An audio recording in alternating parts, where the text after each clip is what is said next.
military officer at the Burma camp assaulted a pharmacist just because of 65 Ghana cedis. And it has become public concern just because it was recorded, right? Assuming there was no CCTV cameras and the incident was not captured, right? It would have just been, as usual, something as usual. Apparently, the lady she assaulted has, family relatives in the military who have higher rank. Probably that's the reason they've gone to arrest the man, right? Because if you don't have someone who is going to speak for you, if you don't have someone who is in authority, if you don't have videos being captured and making it onto social media, nobody's going to fight for you. You'll be beaten and nothing will happen. You'll be assaulted and nothing will happen. That is happening to a lot of people on the road.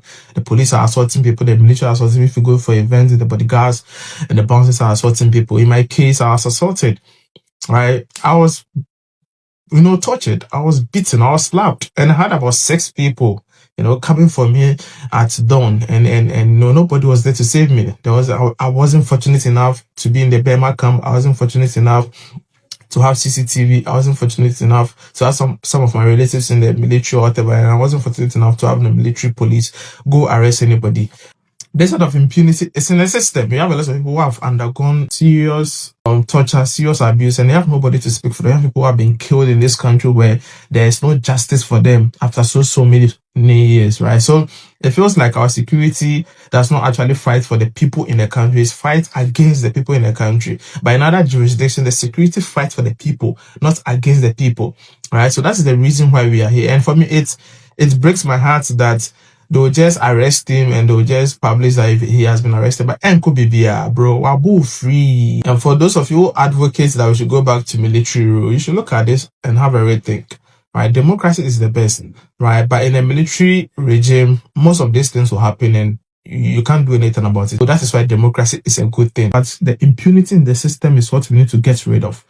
Right, so that you can go out there and come back and nobody will just abuse you or assault you because they think they have superior authority.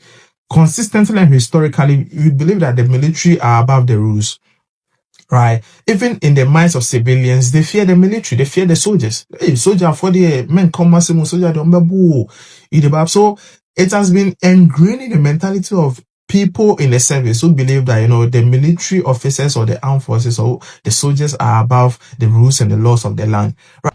Nobody is above the law, not even the president, right? So bro, this must end. For me, I feel like since it happened to me and nobody cared, bro, if it happened to anybody out there, nobody will fucking care. People only care because, it is on social media. They'll just speak about it and they'll go back to sleep. If anything untoward happens to you, that is the system that are running here.